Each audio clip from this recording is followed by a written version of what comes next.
Então tá bom, gente. Resolveu o problema passado.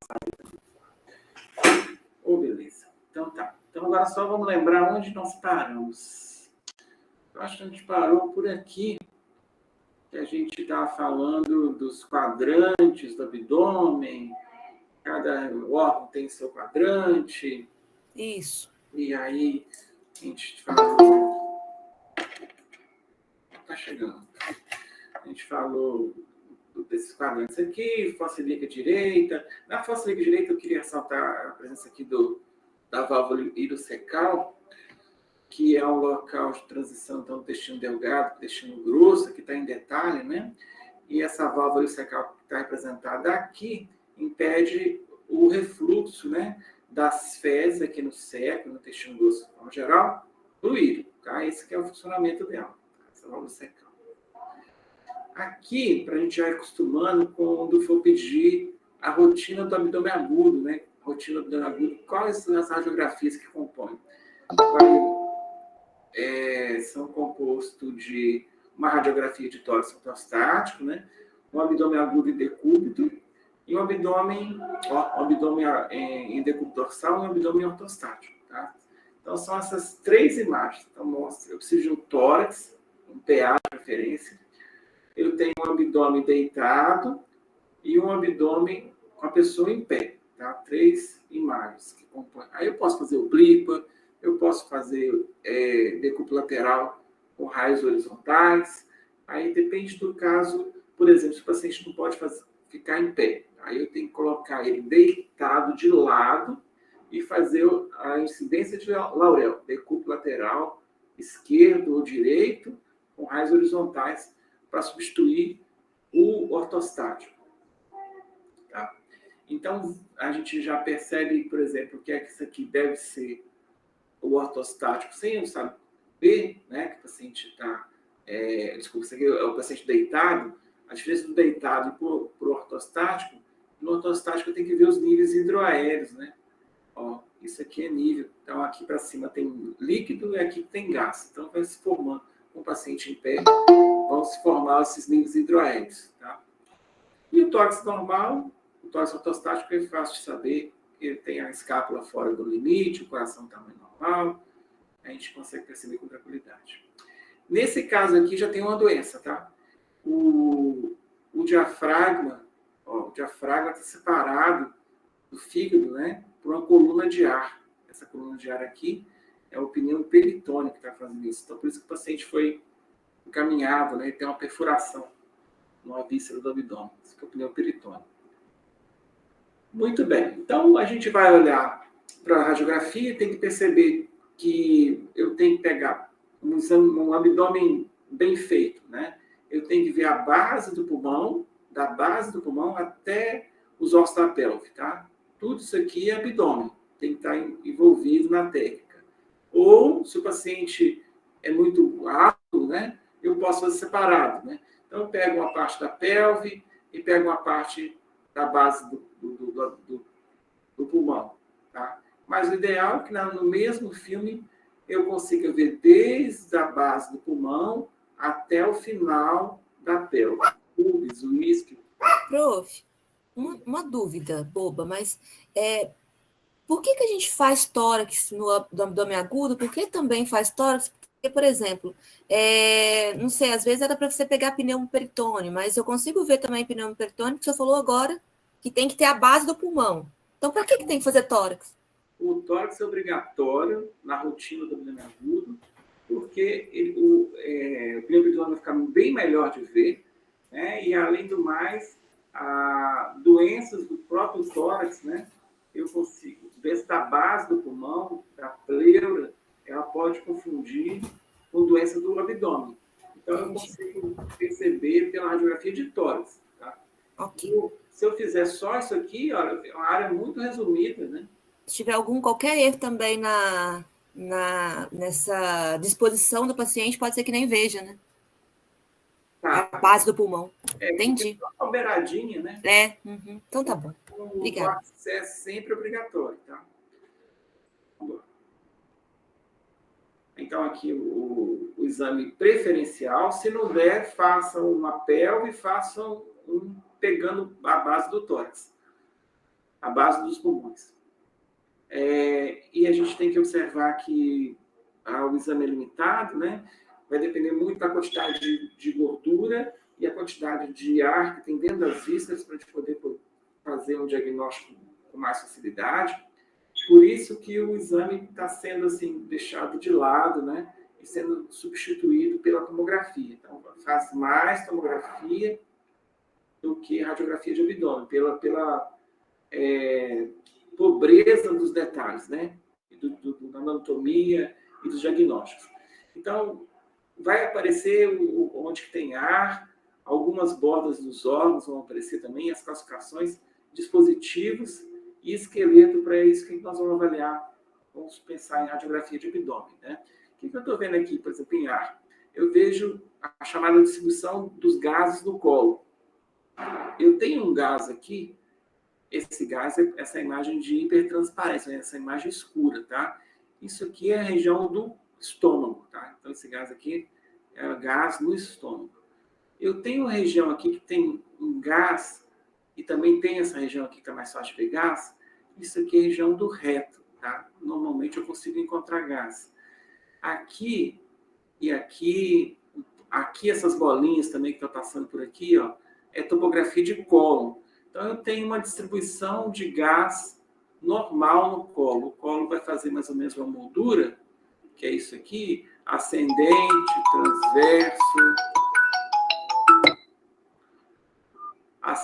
transverso, descendente, e o sigmóide aparece aqui, o reto, é onde eu vou ver gás, principalmente ali no abdômen do paciente, né? Alguma coisa no estômago e alguma coisa no intestino grosso, tá? As bordas dos órgãos. Essa região aqui seria a borda do fígado, o baço ficaria nessa posição aqui, em direito, nessa região aqui do lado direito do fígado, aqui a posição do rim esquerdo. E aí eu vou ter que ver se, às vezes aparecem pessoas, às vezes não aparecem pessoas. As calcificações anormais, eu vou procurar na região do rim, direito e esquerdo, se tem algum cálculo. Vou procurar aqui na região inferior, se eu encontro com cálculo próximo da bexiga do paciente. Tem outras calcificações no pâncreas, por exemplo, pode aparecer, mas é patológico. Será que o paciente está com algum dispositivo? Será que ele tem alguma sonda? Aqui não aparece nenhuma sonda, tá? Então não tem nada. Dreno também não tem nada aqui. E o esqueleto, tá? O esqueleto eu vou ver a coluna. Essa aqui é a coluna lombar do paciente, aqui é L5, L4, L3, L2, L1, D12, D11, D10 e vai embora. Então essa aqui é a última costela dele, né? É a 12ª costela flutuante, 11ª, 10ª costela e ele vai embora. Aqui na pelve, o ilíaco esquerdo, aqui é esquerdo, aqui é direito. Ilíaco esquerdo, isquio esquerdo, isquio esquerdo. Aqui o ramo do pubis, a síntese púbica, cabeça do fêmur, colo do fêmur, trocânter maior do fêmur, e aí a diáfise do fêmur. Sacroilíaca direita, sacroilíaca esquerda. Beleza, nós vamos ver. Vamos agora partes. Então, veja aqui. Imagem do abdômen. Onde eu vou encontrar gás? Vou encontrar gás no estômago do paciente. Isso aqui é estômago. Veja aqui. Essas regiões que eu estou colocando aqui, a pontinha da seta, é que a mucosa do estômago é toda enrugada. São as pregas do estômago que a gente está vendo aqui, ó. Aqui, ó, pregas do estômago, prega. E aqui é gás. Aqui é gás, dentro do estômago do paciente. E aí, eu vou pensar que tem uma moldura. Isso é muito variável, mas pensa na moldura. Uma moldura de gás que vem aqui, que é o colo ascendente, que cruza para o lado de cá, que é o transverso, que depois desce como colo descendente, o colo esquerdo, e que vem aqui para o centro, formando o sigmoide e o reto. Está meio embaralhado aqui, então a gente não consegue perceber, mas essa aqui com certeza é colo, isso aqui é colo também, e o gás se acumulando dentro do colo do paciente. A imagem, essa imagenzinha aqui que tem hipertransparência, hipotransparência, essa regiãozinha toda aqui, essa aqui também, nós vamos pensar em fezes, tá? São a imagem de miolo de pão. Olha como que é, então, a distribuição do gás no intestino grosso e intestino delgado. Veja como isso aqui não é um exame comum, é um exame que foi feito com contraste. Esse contraste, inclusive, foi injetado por via retal. Então, está subindo aqui o gás. Preenchemos o colo com gás e contraste. Esse aqui é o reto, esse aqui é o sigmoide, esse aqui é o colo ascendente, está sobrepondo o transverso do sigmoide. O transverso está fazendo isso e está passando na frente do colo descendente. Então, esse aqui é o descendente, esse aqui é o descendente. Aqui eu vou dar o nome de flexura esplênica do colo. Agora eu vou passar pelo transverso. Isso aqui é transverso, que está sobrepondo. Transverso. Essa aqui é a flexura hepática do colo. Esse é o colo ascendente. E aqui é o seco. Então, agora, no trânsito normal. Seco, colo ascendente. Flexura hepática do colo. Colo transverso. Flexura esplênica do colo. Colo descendente, sigmoide e reto. Tá? Então, geralmente, eu vou ter... Mais comum eu ter isso aqui na lateral, o colo ascendente na lateral, colo descendente no lateral. O transverso tem uma posição variável, tá? Sigmoide e o reto. Tá? Então, esse aqui é o grosso. O delgado. Aqui a gente tem uma imagem do estômago, né? O piloro. E aí tem o jejum e o íleo, formando o duodeno, jejum e o íleo, formando o intestino delgado. Para radiografia simples, nós vamos pensar o seguinte: nesse quadrante superior esquerdo aqui, nós vamos ter um acúmulo de alças de jejum. Vamos passar uma linha aqui, ó. Nessa região aqui, jejum. Aqui para baixo, eu vou encontrar mais alças de íleo, tá? Então, jejum mais acima à esquerda, íleo mais à direita inferior. Essa seria uma forma de a gente poder separar um pouco as alças de delgado, tá? Não dá para saber exatamente que ponto que está, mas mais próximo do estômago à esquerda, superior, jejum. Mais inferior, à direita, você deve encontrar mais alças de íleo. E o íleo vai vir para cá, né? Vai terminar aqui na válvula secal, vai pegar o seco e vai fazer esse trajeto que a gente viu aqui. Tá, aqui é uma radiografia de tórax. Qual que está normal aí, Lidiana? Você que é muito participativo. À esquerda.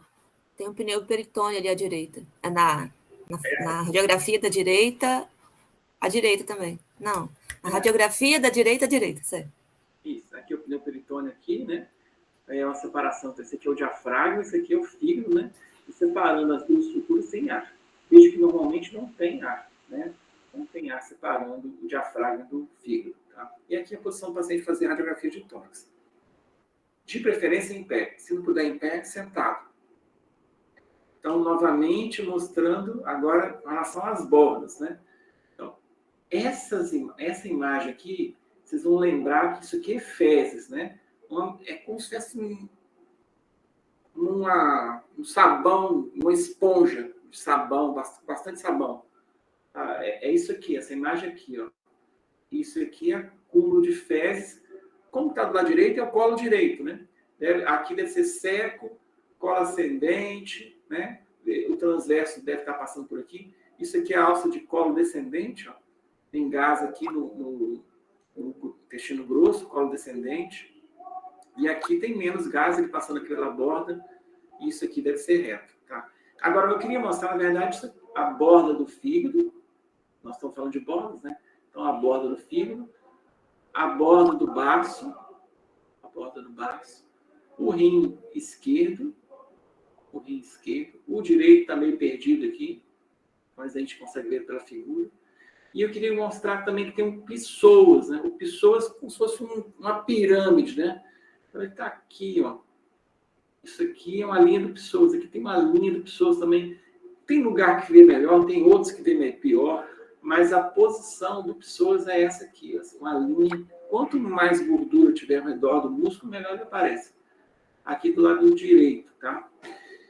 Então, nas fezes a gente já viu, gases intestinal, tudo certinho, baços e os rins. Vamos mostrar outra. Nesse paciente aqui dá para ver bem o tal do bolo de fezes, tá? A gente chama isso aqui de imagem miolo de pão. Veja que eu tenho aqui no colo ascendente, eu tenho no descendente, também está bem visto na imagem de miolo de pão, tá? Mas eu estou mostrando, como estou mostrando bordas, então eu tenho que mostrar aqui a borda do fígado. Veja que tem uma gordurinha aqui, ó. Isso aqui é a musculatura da parede do abdômen, tá? E aqui a gordura subcutânea, tá? Então, gordura subcutânea é a musculatura do abdômen, uma linhazinha de gordura, o fígado do paciente, o baço, ele está projetado aqui, mas não dá para ver. O rim não dá para ver. O rim não dá para ver nesse caso, mas eu consigo ver bem a linha do psoas, ó. A linha do psoas está bem vista aqui, e ela costuma sumir quando tem um inflamatório, né? Um âmbito inflamatório, a linha costuma desaparecer.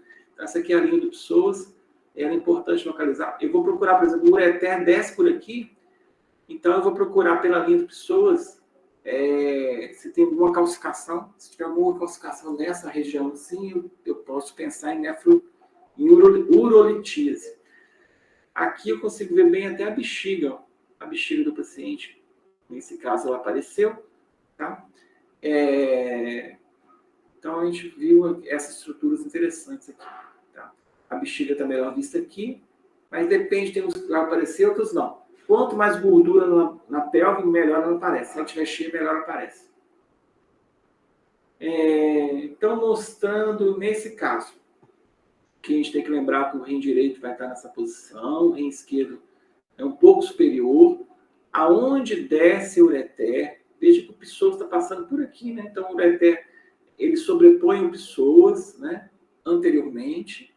Eu não vejo, mas eu tenho que procurar. Onde que eu vou procurar, por exemplo, o cálculo, né? Eu vou procurar na pelve do rim, vou procurar o trajeto do ureter. E o trajeto do ureter é paravertebral, anterior ao psoas, tá? Ele vai desviando por aqui. E se tiver alguma calcificação no trajeto, eu vou pensar no ureterolitise. Lado direito, lado esquerdo, tá? A bexiga aqui embaixo. Aqui eu consigo ver bem o ureter. Vejo a pelve direita, pelve esquerda, vejo o ureter, bem bonitinho aqui. Mas é um exame contrastado, chamado urografia escritura, que está caindo em desuso. Não está sendo pedido mais. É só para a gente ver o trajeto. Só para a gente... Senão eu vou mostrar que ninguém vai acreditar em mim, né? Então eu estou mostrando com o exame contrastado, que para a gente ver que eles estão por aqui e eles drenando aqui para a bexiga, né? Do lado esquerdo e do lado direito. Ela está caindo em desuso por causa do contraste, porque seria melhor do que tomografia, né? Para ver, diga assim, pela carga radiológica. Quando faz a tomografia, sempre ganha na radiação, né? A radiação, a tomografia. Então, Mas aí, os detalhes da tomografia que são mostrados, né? Eu aumento minha sensibilidade, né? Melhora a minha resolução, né? Eu tenho muito mais dados, né? Mesmo expondo o paciente mais à radiação, mas eu consigo mais informação no exame, né? Quando eu faço tomografia, comparado com uma radiografia mesmo contrastada. Por isso que está caindo. Entendi. Então, tá. Beleza. Então, no caso aqui, ela perguntou de tomografia. Se eu tenho um tumor renal, se eu tenho uma alteração da vascularização renal, se eu tenho um problema que eu quero anatômico renal ou da via urinária, rompeu, fratura, traumatismo, trauma, rompimento, laceração, é feito contraste, tá? Chama urotomografia. Urotomografia para essas indicações.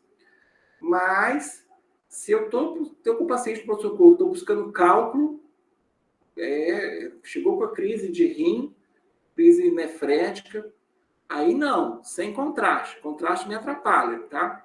Porque a densidade alta do contraste é a mesma densidade do cálcio, né? Do cálculo, então não vai atrapalhar. Então, veja que, nesse caso, não é tomo, é radiografia simples, um acúmulo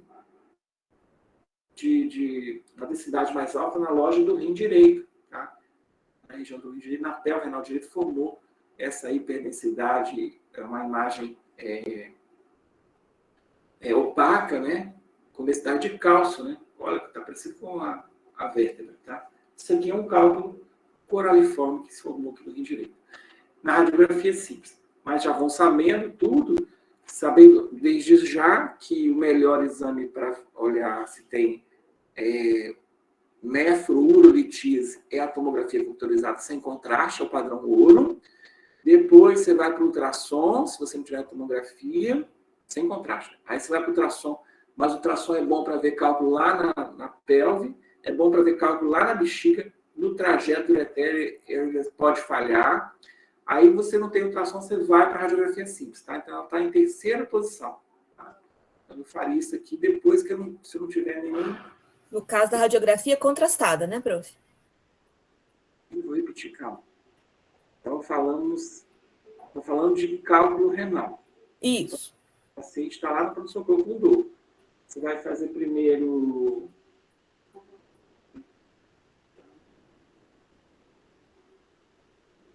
Homem, vai no banheiro? Faz a lateral da pelve. Primeiro, tomografia sem contraste. Tomografia sem contraste. Sim. Uhum. Porque se eu colocar contraste, eu não vejo, me atrapalha ver o cálculo. Tá? Eu posso até usar o contraste, mas depois que eu já enxerguei, depois de eu fazer uma tomografia sem contraste, eu posso até injetar o contraste para ver se ele é obstrutivo, como é que está, estudar a mensagem do contraste e tal. Mas primeiro, sem contraste. Tá. Aí vamos supor que está quebrado, que não funciona, que é interior, não sei o quê. Eu tenho ultrassom. Ultrassom é a segunda escolha.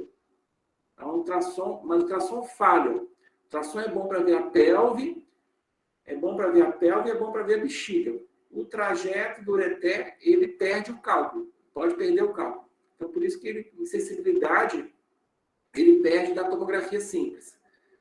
Bom, aí está o ultrassom quebrado, a tomografia quebrada, você só tem a radiografia. Ah, tá. Então, faz a radiografia simples do abdômen. E aí, pode aparecer, depende do cálculo. Quanto mais calcificado, melhor. Tá, na radiografia eu faço sem contraste mesmo, porque... Mesmo raciocina a tomografia. Entendi. Se fizer contraste, vai ficar branco. Vai te atrapalhar. Então, tá. Aqui está mostrando calcificações patológicas, tá? Então, eu vejo, nesse paciente aqui, tem uma calcificação que vai do lado, desde da região do baço até que cruza o lado oposto, né? Tudo isso aqui são calcificações, né? E uma víscera, um órgão que está em situação transversal no abdômen superior e pode ser série de calcificações, eu vou ter que lembrar do pâncreas, tá? Que é uma víscera do andar superior, ele está atrás do estômago, né? Tem o baço de um lado, o fígado do outro, e o estômago na frente. Ele é o pâncreas, né? Então está aqui o pâncreas com várias calcificações, mostrando uma doença crônica, né? Uma pancreatite crônica. Ninguém no mundo vai fazer uma radiografia para saber se o paciente tem pancreatite crônica, tá? Mas apareceu. Essa apareceu. Foi feita aí e apareceu. Tá? Tem outros exames para ver. Bom, esse caso aqui é legal para te ver como é que, quando a gente envelhecer, né, quando eu tiver 90 e tantos anos, eu vou ter minha aorta abdominal completamente calcificada. Veja que a coluna está aqui, mas eu tenho um vaso sanguíneo passando aqui, ó. É a aorta abdominal, completamente calcificada, aterosclerótica.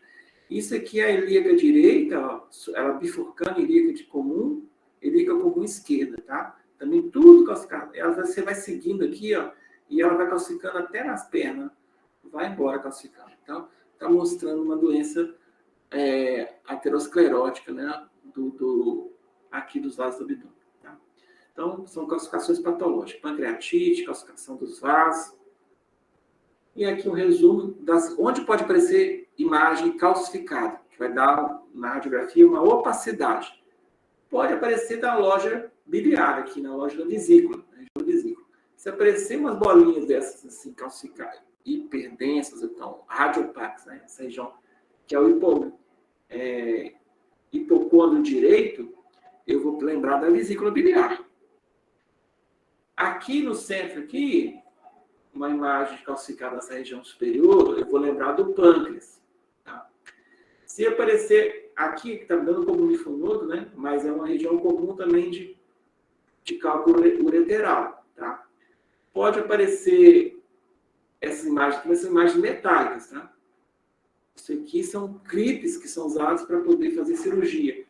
Uma cirurgia dessa na fossa ilíaca direita, eu lembro de uma cirurgia de apêndice. Tá? Fossa ilíaca direita, tem o cepo aqui, o apêndice é grudado no cepo. Então, esse paciente pode ter sido feito uma apendicectomia. Tá? E tem esse tal de flebolito, ou flebólitos, que são essas calcificaçõezinhas aqui. Ó. É isso, e tá melhor de ver aqui, né, para a gente poder comparar. Isso aí acontece,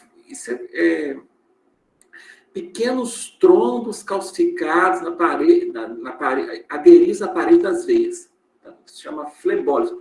Frequentemente você vai ter isso na descrição dos laudos, tá? Na tomografia, na radiografia do abdômen, vai ter isso escrito. É quase que é muito comum de aparecer, tá? Essa descrição de flebólise. Não tem um significado assim, clínico. Tá, beleza. Mas aí, mesmo caso do tórax, passou o tubo do respirador, faz a radiografia. Passou uma sonda, faz a radiografia. Passou uma sonda, um dreno, faz a radiografia. Aqui também faz a radiografia. Então, as sondas podem ser do tipo nasogástrica e aqui uma sonda interal. Qual a diferença de uma para outra?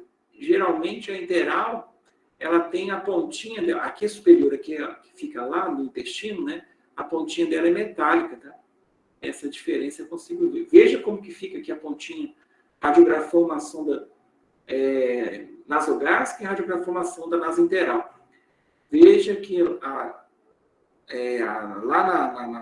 na extremidade da sonda, tem uma parte metálica para a gente poder não confundir, para saber exatamente onde está localizado. Então, veja que esse paciente aqui, ó, passou a sonda, ó, tá belezinha. Ela passa pelo estômago, então ela vem aqui, ó, esôfago, o esôfago dá uma quebradinha para a esquerda para entrar no estômago, tá? Aqui é a região do cardia, né? Então ele está entrando no estômago aqui, ó. Aqui já é abdômen.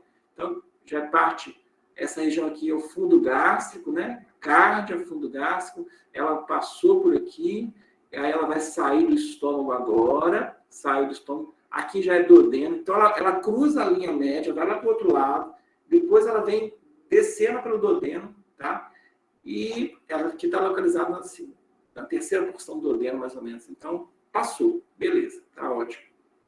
Então, ela é uma sonda já, está no nível intestino delgado. Tá? Então, veja a situação agora, a sonda nasogástrica, né? A sonda nasogástrica ficando aqui no estômago do paciente, veja que ela não vai para cá, depois volta, tá? Essa é uma sonda nasogástrica, que ela fica no estômago. E essa aqui é uma sonda nasointeral, que ela, ó, aqui já, veja que eu estou aqui na transição do tórax para o abdômen. Aqui é o diafragma. Então, ela chegou aqui, veio um pouquinho para a esquerda, entrou no estômago, essa região do estômago que ela está passando, tá? Aí ela vai cruzar a linha média, ó, já é duodeno. Duodeno, primeira porção do duodeno, segunda porção, já tem aqui os trajetos, né? Segunda porção do duodeno aqui é descendente, depois ela sobe, terceira porção do duodeno, e veio mais para cá um pouquinho, a pontinha dela está lá no ilho. Jejum. Está lá embaixo. Aqui a pontinha metálica aqui. Então, perfeito isso aqui, tá? Fez todo o trajeto que a gente precisava, tá? Tá bem localizado. Então, por acaso, se cair na prova essa situação aqui, né? Que é a mesma dessa situação aqui, eu posso colocar na prova, né? E perguntar o que aconteceu de errado, né? Porque ninguém vai ligar essa sonda aí, né? Senão vai matar o paciente. Que sonda é essa?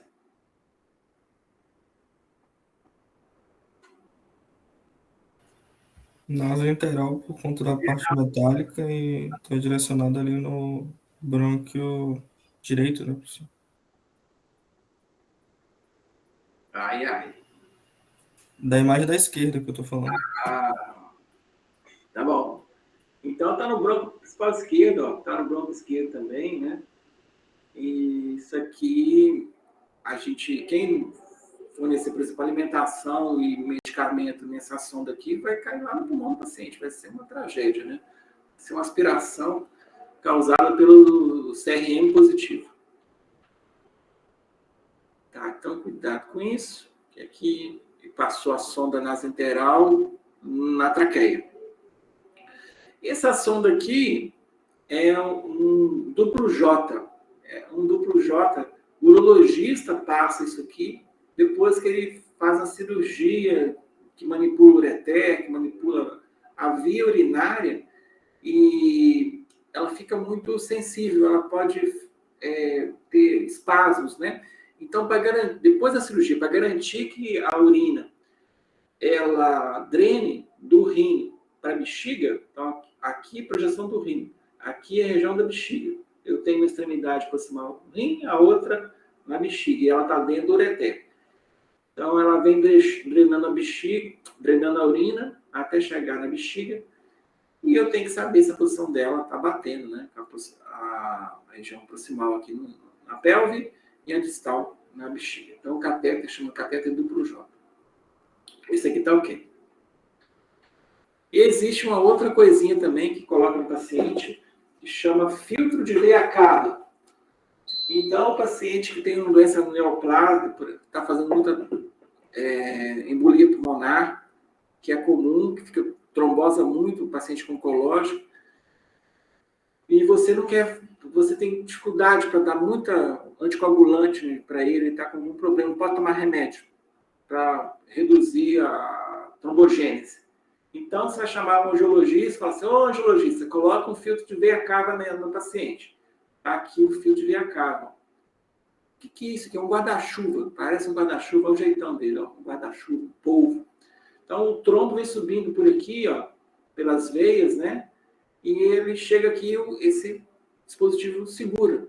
Não deixa passar, porque se ele continua aqui, ele vai lá para o cava inferior, átrio direito, ventrículo direito, artéria pulmonar e TEP, faz embolia pulmonar, tá?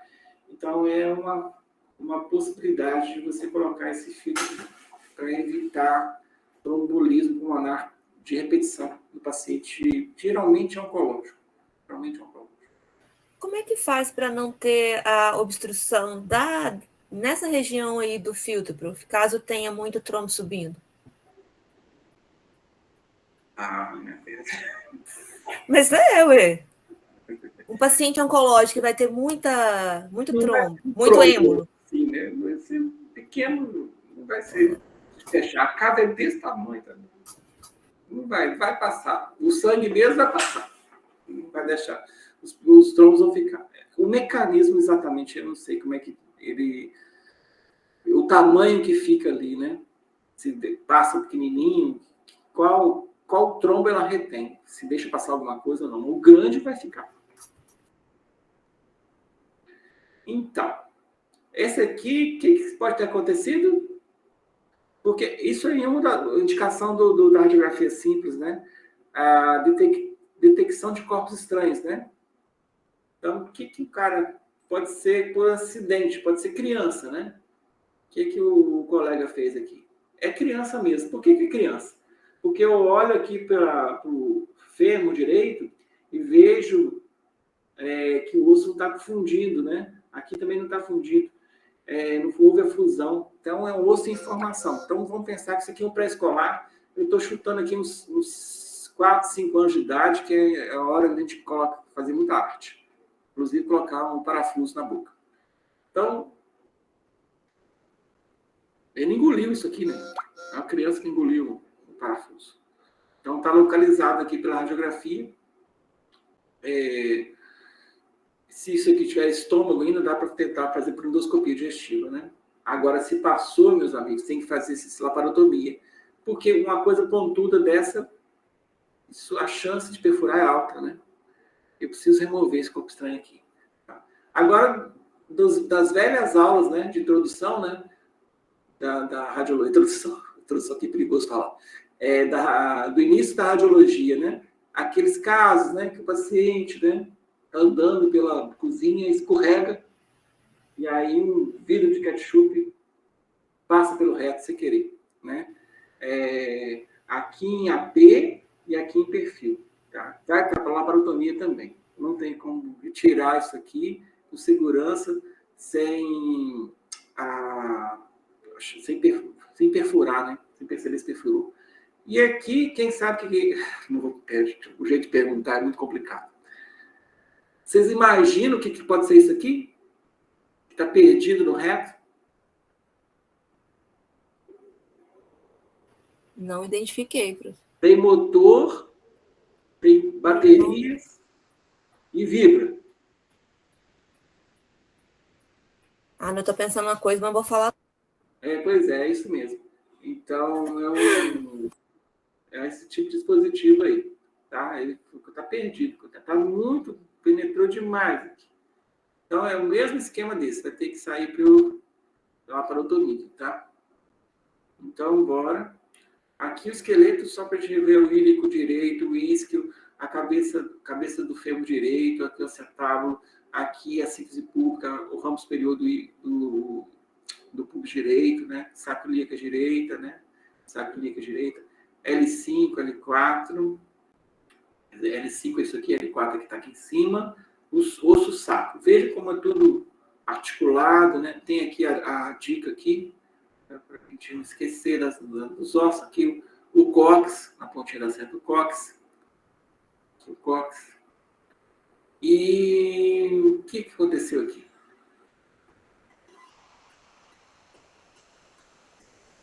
Olha isso aqui, olha essa distância aqui. Então, às vezes, por exemplo, você está lá, tranquilão, encostado na parede, vem um carro e te amassa. E o para-choque pega na sua bacia. Então, a bacia abre. Aí tem até um nome, né? Isso aqui chama fratura em livro aberto. Por isso tem um livro aberto aqui, para a gente poder lembrar. Fratura em livro aberto. Ela faz a diástase, separação do pubis, tá? E frequentemente tem fratura aqui em outras regiões. Só que não dá para ver, mas eu vou ter essa separação aqui e vou encontrar mais fraturas por aqui, tá? E isso é perigoso, porque pode ter sangramento nessa pelve aí do paciente, pode romper ureter, bexiga, pode grandes vasos, né? Então é uma emergência. E aqui, para a gente ver que o paciente pode ter uma coluna bem sofrida, né? Uma escoliose, né? Só para ver isso mesmo. Tá? Beleza? Vamos passar para cá. A tomografia e a radiografia para a gente poder comparar. A gente vai sempre ter mais dados, né? Quando a gente analisa uma tomografia em relação à radiografia. Veja só, por exemplo, aqui é o mesmo paciente, né? Isso aqui é a mesma foto, só que não tem sobreposição, né? Então, isso aqui está mais na frente, por isso que eu não vejo o rim. Aqui está mais lá atrás, mais posterior. Aí eu consigo ver o rim direito, vejo o rim esquerdo, vejo a coluna. Olha o pessoas bem bonitinho aqui, direito, esquerdo, o fígado, o baço, estômago do paciente, né? A aorta descendo aqui. Então, é uma maravilha, né? Comparar isso aqui com isso é covardia, né? Coitado da radiografia, coitadinho. Então, além disso, além de você não ter sobreposição, cada órgão tem uma densidade. Então, eles não se misturam. Eu sei exatamente o que é cada coisa. Tá, então muita calma nessa hora. Não acabou ainda. A gente vai até umas quase 11. Quase 11. Eu quero que vocês vejam uma coisinha aqui comigo. Essa coisinha aqui. Então, essa é uma radiografia de uma paciente, sexo menino, que veio. Avaliação de dor. Avaliação de dor. Vou ter que colocar essa. Então, veja, eu tenho essas imagens aqui, né? Essa primeira imagem eu vou chamar de topograma, eu vou chamar de scout. Olha o nome aqui, ó, scout. Scout quer dizer assim, eu comecei a cortar desde cima, desde essa região aqui do tórax, e vim cortando até o fêmur, até aqui embaixo. Então, é onde começa o exame, onde termina o exame, tá? Lembra uma radiografia, mas não é. É só uma imagem, tanto que, ó, não existe isso. Tanto que é uma imagem só para localização da tomografia, né? Onde começa o exame e onde termina. Então, dentro das imagens com 94 slides e essa outra com 63, eu escolhi essa aqui, estou colocando para cá. Para poder lembrar você o seguinte, que a imagem axial, você faz a transformação dessa imagem axial no plano coronal e no plano sagital. Tá? Como que eu faço isso? Eu venho nessa bolinha aqui, ó, aperto a VG, aí eu tenho a transformação desse plano nos outros dois. Esses outros dois não existem, né? A princípio, né? Não existem. Mas aí o computador transforma para mim a imagem axial nesses dois planos aqui. Tá. Então, eu gostaria que vocês percebessem o seguinte. Aqui para cima. Eu estou aqui numa região que tem abdômen, né? Tem tórax, isso aqui é o pulmão do paciente, direito, esquerdo, né? A aorta torácica ainda, mas já apareceu o fígado do paciente, né? Então, eu vou chegar aqui numa região, aqui é o estômago do paciente está aqui. Então, numa região aqui mais intermediária, vou colocar assim, vou colocar assim. Ó, confirma aqui para mim. Essa linha hiperdensa, como é a tomografia? Hiperdenso, hipodenso e isodenso. Essa linhazinha aqui é pele do paciente. O que está embaixo, que tem um pouco hipodenso, é o tecido subcutâneo. Basicamente é gordura. Tá? Veja esse tecido subcutâneo aqui. Não é muito, essa densidade aqui não é muito parecida com essa aqui também. Essa aqui também. Essa aqui está um pouco cheia. Essa aqui também. Vou colocar mais para baixo. Ó. Toda vez que eu mudo aqui, muda junto. É muito parecido. A corzinha é a mesma, tá? Então, joguei um pouquinho mais para baixo. Ó, é isso aqui. É igual a isso aqui. É igual a isso aqui. A pele. Então, o que estou mostrando? Que o peritônio do paciente, né? Ele tem essa densidade de gordura parecida com o subcutâneo. O subcutâneo pode ser nossa referência, né? Porque o peritônio, nas doenças que eu vou mostrar daqui a pouco, ele vai inflamar junto com o órgão, tá? Por exemplo, eu descer aqui na... Deixa eu vou descer aqui. Ó, isso aqui eu tenho fígado, isso aqui é o pâncreas, ó. Pâncreas, e esse aqui é o baço. Tá tudo normal aqui agora, esse pâncreas está normal. Mas se esse pâncreas inflamar, ele pode aumentar de tamanho. E essa gordurinha aqui, que está pretinha, que é igual ao do subcutâneo, ela pode se envolver também. E ela vai ficar mais branquinha, vai ficar hiperdensa. Nós vamos perceber isso, tá? Aqui para baixo, eu vou baixar aqui.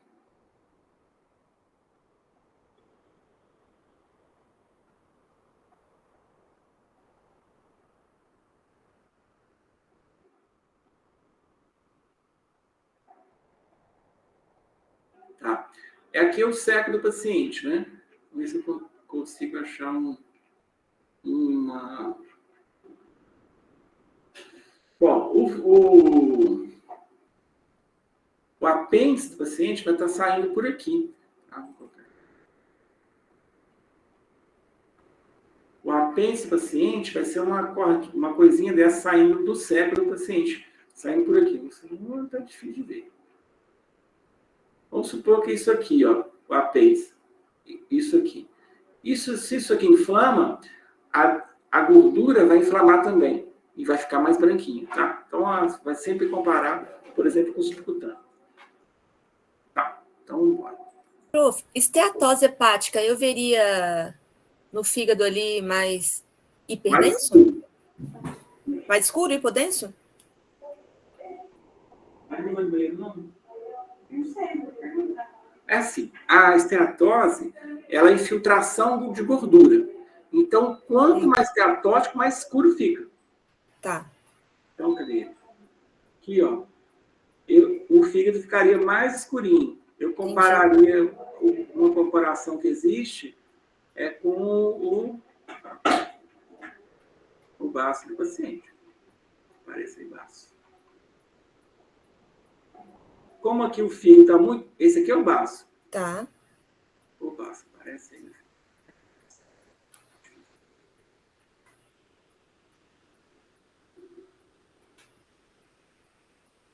Aqui. Esse é o baço, esse é o fígado, tá? Então, como a densidade está muito parecida, esse fígado aqui não tem chance de ser esteatótico, normal, tá? Então, a gente vai comparando, aí o padrão seria o baço. O baço não infiltra de gordura, o fígado sim, tá? Perfeito, professor. Beleza. Então, vamos embora aqui. Tá. A gente começa, então, a falar de doença. A ideia agora da radiologia aqui nas doenças do abdômen, muitas vezes não é que você interprete o exame, é que você sabe indicar o melhor exame no melhor momento para essas doenças que eu vou apresentar agora, tá? Você vai ter alguma coisa de interpretar na prova, mas a ideia é passar, assim, para essa tal doença, essa doença que nós estamos falando, o melhor exame seria tal, tomografia. Não, a radiografia já resolve, né? Ah, tem que tomar tomografia, mas quando? Ah, tem que esperar 72 horas, tá? Aí o melhor é para isso. Então, a ideia é você indicar bem o exame. A gente está por aqui. E aqui eu estou mostrando algumas imagens do abdômen. Depois a gente vai ter um momento para falar de anatomia disso aqui, né? É importante a gente localizar algumas coisas, né? Veja que eu posso mudar as janelas também. Essa é uma janela que foi colocada para a gente ver a hepática, para ver as vísceras, as partes moles, né? E lembrando, então, como mostrei, do plano axial surge o coronal e surge o sagital e o coronal, tá? Esse aqui é o sagital, esse aqui é o coronal. Essas imagens que nós estamos vendo aqui, muito bonitas, estão na janela de partes moles, né? Por que é a janela de partes moles? Porque eu olho para o osso, por exemplo, está muito branco, né? Então, não é uma janela boa para a gente poder avaliar os ossos do paciente, né? Então, isso aqui é uma janela de partes moles. Muito bem. Esse paciente que nós estamos vendo aqui, ele foi feito contraste, tá? Como é que eu sei que está fazendo contraste? Por exemplo, eu olho para essa aqui é a aorta abdominal, né? Que é a mesma, essa aorta aqui, ó. Veja a densidade dessa aorta, veja a densidade dessa aqui, ela está bem mais branquinha, está hiperdensa, né? Então, foi feito contraste aqui, para a gente poder comparar um exame com contraste com um exame sem contraste, né? Eu vejo contraste nos vasos sanguíneos, eu vejo contraste nas veias, vejo contraste no rim. Por exemplo, esse rim aqui compara rim direito e esquerdo, né? Compara esse rim com esses aqui, ó. Direito, aqui e tal. Não tem contraste aqui. Esse aqui tem contraste, está contrastado. Então, vamos mais para frente. Aqui mostrando, então, que muitas vezes o exame utiliza contraste, né? No abdômen, frequentemente você usa contraste para observar as doenças, né? E esse indivíduo aqui está deitado para fazer o exame. Aí eu queria que vocês reconhecessem, quando entrar na sala de tomografia, esse equipamento aqui, que chama bomba injetora. A bomba injetora de contraste, tá? Então, tem uma mistura de contraste com soro fisiológico e é ligado numa veia de calibre, de grande calibre, né? Colocar um catéter venoso, numa veia calibrosa, para poder fazer uma injeção rápida do contraste, né? Então, aqui é na sala de exame e aqui na sala de controle, né?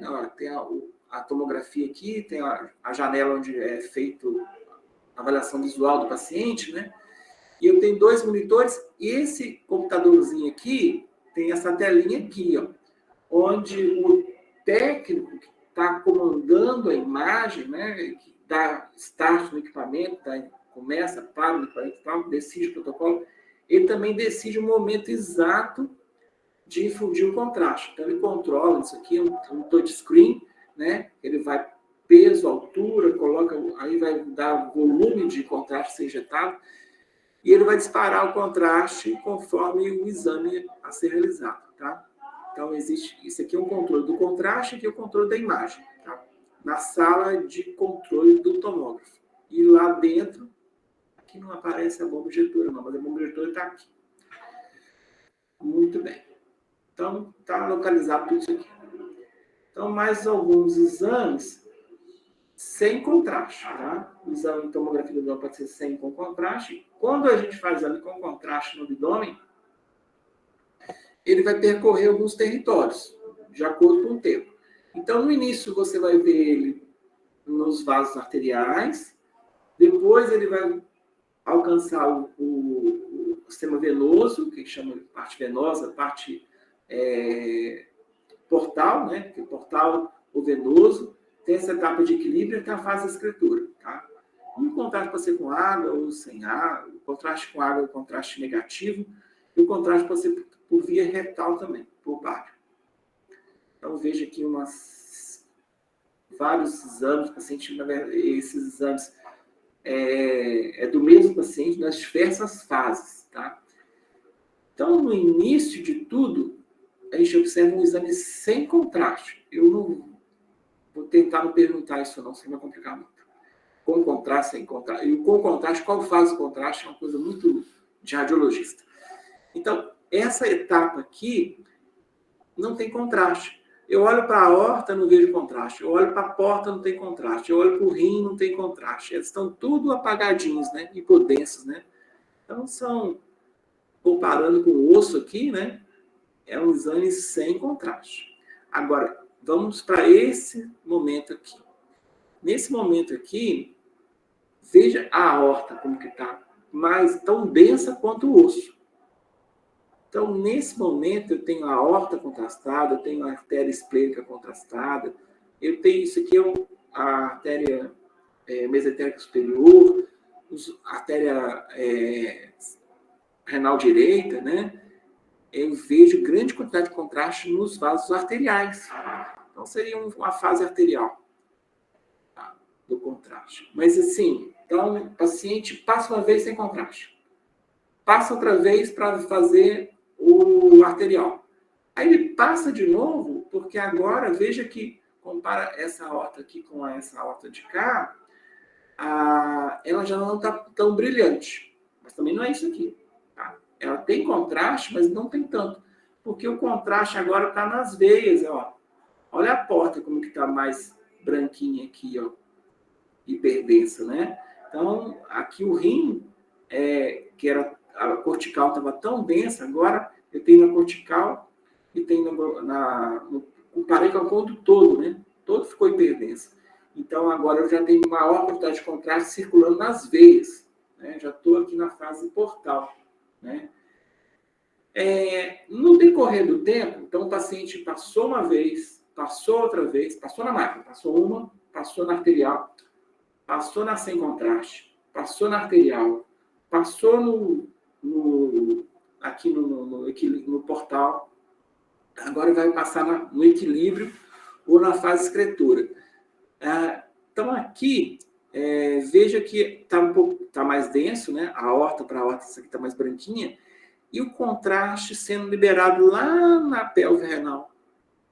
Então, ele chega pela artéria, ele vai, depois aí circula tudo, vai ser eliminado, vai para chegar nas veias depois, aí ele vai ser excretado pelos rins. Então, na última fase, a fase excretora, a gente tem contraste saindo pela pelve renal, misturado com a urina do paciente. Então, isso aí que é uma tomografia com contraste, ela tem que ter essas fases, né? É uma fase inicial sem contraste, depois as 3 fases do contraste. E o contraste, cada tempo, ele vai ocupar um determinado compartimento no abdômen. Compartimento arterial, compartimento venoso e depois a eliminação dele pela via urinária. Prof, quanto tempo, mais ou menos, essas fases? Minuto? Minuto. Tá? É muito rápido. É fração de minuto, né? Cada momento desse. Tá? Bem rapidinho. Então, quando for feito solicitação de tomografia contrastada, né, vocês vão receber todas as imagens, né, e uma avaliação de todas as fases do contraste, né? Porque tem determinada doença, neoplasias, né? A gente vai ver que elas se comportam sem contraste de uma forma, na fase arterial fica de um jeito, depois no venoso fica de outro, elas vão mudando. Então, essas características, né, de como que ela fica, a determinada lesão fica nas diversas fases, é feito o diagnóstico a partir disso aí. Então, aqui tem contraste positivo, que é o paciente... Esse contraste aqui, gente, não foi feito na veia, não, tá? Esse contraste, o paciente foi tomado, né? Então, está dentro da alça do intestino delgado, tá? Então, se vocês olharem aqui no corredor da Vita Imagem, aqui no pós-cavalcante, vocês vão ver que tem paciente que tem uma jarra de contraste, jarra de 2 litros, né? Então, ele tem que tomar esses 2 litros antes de fazer o contraste, a fase contrastada no intestino delgado. Isso aqui eu vou dar o nome de uma enterotomografia, né? Fez contraste circular dentro da alça do intestino delgado. Tá? Muito bem. Então, pode dar o suco com contraste, eu posso pedir para o paciente encher o estômago de água, né? Então, com a água faz um contraste negativo, né? E eu consigo ver alguma coisa no paciente também. E aqui um contraste que foi feito por via retal, né? Aqui é o reto do paciente, cheio de contraste, sigmoide, e vai contrastando de baixo para cima, tá? Posso fazer injeção de contraste via retal. Também é uma técnica utilizada. Então, aqui, sem contraste via oral, com contraste via oral, ácido delgado. E aqui, um resumo da anatomia. Deixa eu ver quantas horas são. Está para ver aqui rapidamente, depois eu tenho que voltar nisso com detalhe. Então, lembra que aqui é lado direito, aqui é lado esquerdo, né? Tem algumas imagens aqui que são importantes, né? Que eu vou mostrar da anatomia. Isso aqui é o fígado do paciente, né? A aorta abdominal, a coluna torácica. Isso aqui é imagem de pulmão, porque o pulmão vai aparecer assim porque está numa janela de partes moles, né? Esse é o estômago do paciente.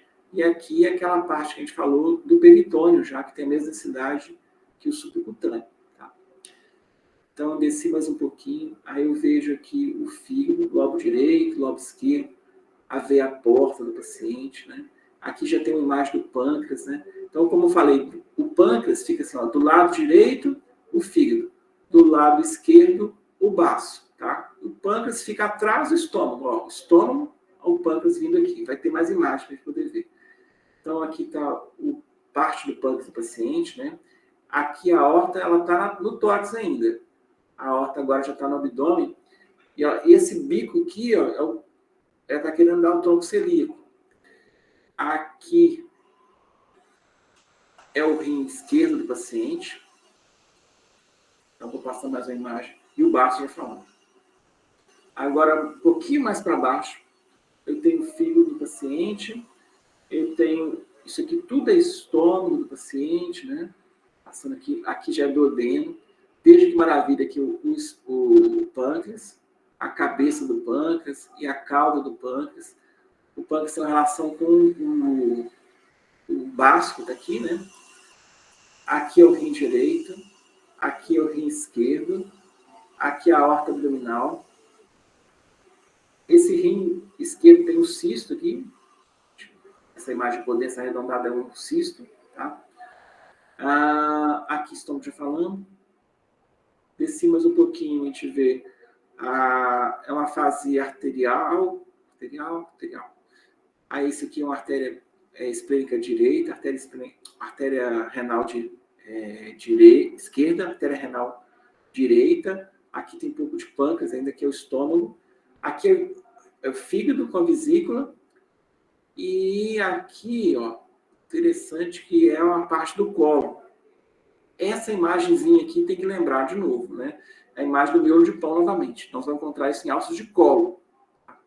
Então, olhando para isso aqui, ó, que essa imagem é um coronal, então eu tenho que lembrar que aqui é o colo ascendente, o transverso geralmente faz isso aqui, aqui é a flexura esplênica do colo, e aqui o colo descendente. Ele passa aqui beirando, margeando o abdômen, né, fazendo a moldura. Ele depois vem para o centro e vai formar o sigmoide e o reto. Tá. Veja que as alças de colo têm gás, tem fezes, gás, resíduo, isso é comum. No intestino delgado, não. Tá? Tem alça delgado aqui? Isso aqui é alça de delgado. Isso aqui é alça de delgado. Isso aqui pode ser o colo transverso. Vamos ver aqui como vai ficar isso. Exatamente, aqui é o colo transverso. Então, ó, parte do fígado. Esse aqui é o rim direito. Aí ele vai pegar... Esse aqui é o colo transverso. Muito gás, né? Isso aqui, miagem de miolo de pão, é colo. Cruzando de um lado para o outro, só pode ser o transverso. Esse aqui é o transverso. Esse aqui é o colo descendente. É o colo do lado esquerdo, né? Ó, tá cortando aqui, ó. Então, o colo esquerdo, colo descendente. Tá? E o delgado? Delgado é isso aqui, assim, ó. Delgado, ele tem pouco gás, né? E geralmente preenchido por alguma coisa. Não é muito gás e fezes. A aorta está aqui. Esse aqui já é pessoas também. Aqui é pessoas direito, pessoas esquerdo, né? Parte do colo transverso. Aqui também é colo. Aí já é o ascendente. Essa parte aqui, ó, que está pegando, é o colo ascendente. E aqui do lado esquerdo, descendente. Então aqui é o ascendente, lado direito, descendente, lado esquerdo. Mais um pouquinho para baixo, muito mais colo. Pessoas direito, pessoas esquerdo, delgado. Aí musculatura, a bacia do paciente. E aqui embaixo, o sigmoide, né? Sigmoide. E se tiver mais algum aqui, nós vamos ver o reto. A bexiga do paciente. Esse paciente de sexo masculino, ele tem próstata. E aqui o reto do paciente, tá? Tá aqui atrás. Então, anterior ou posterior. Então, bexiga, próstata e reto. E aqui já é a parte do cabeça femoral direita e esquerda. E pronto, novamente, a próstata e o reto do paciente mais aqui embaixo. E aqui a parte musculatura da parede da região inguinal. Tá. Então, depois vai ter uma aula de anatomia. Veja aqui a importância do contraste. Todo mundo vê que tem uma lesão hepática aqui apontada pela seta, né? Essa é uma fase sem contraste. Então, depois disso aqui, que foi feita a primeira imagem, foi injetado o contraste. Na fase arterial, a margem da lesão começou a ficar contrastada, mas, ó, olha como é que é a fase arterial, olha como é que tem contraste na aorta. Mas não realçou ainda a lesão, tá? Mas à medida que o tempo vai passando, veja que aqui é uma fase que já é uma fase de equilíbrio, né? É uma fase portal, vai ficando cada vez mais branquinho a nossa lesão. E na fase de excreção, veja como já não tem mais quase nada na aorta, né? A imagem ficou realçada, né? O contraste impregnou na lesão. Então, esse comportamento aqui, então, as características, né? Como ela se comporta no sem contraste, na fase arterial, na fase venosa, na fase excretora, né?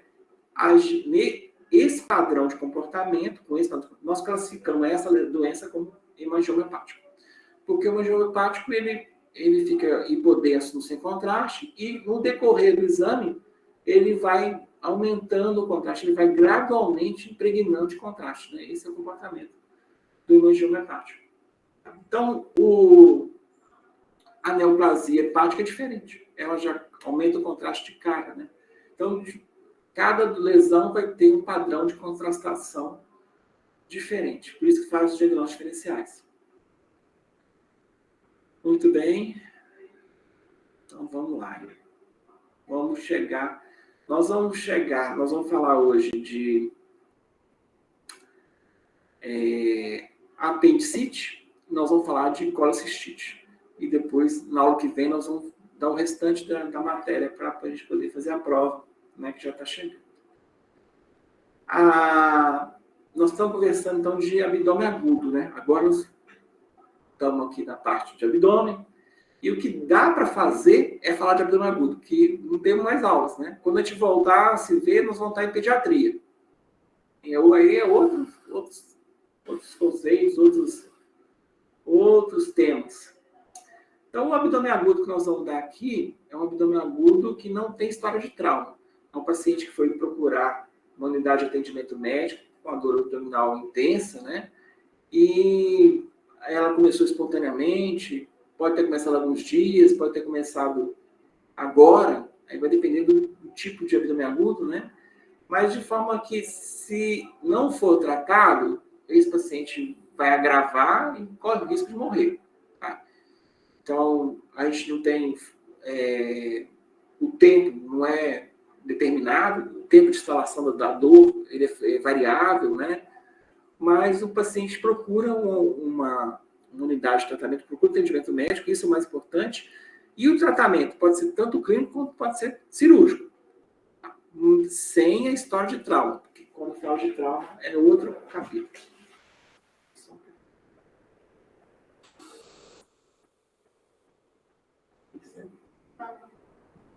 Muito bem. Não, senhora. Faz o tórax.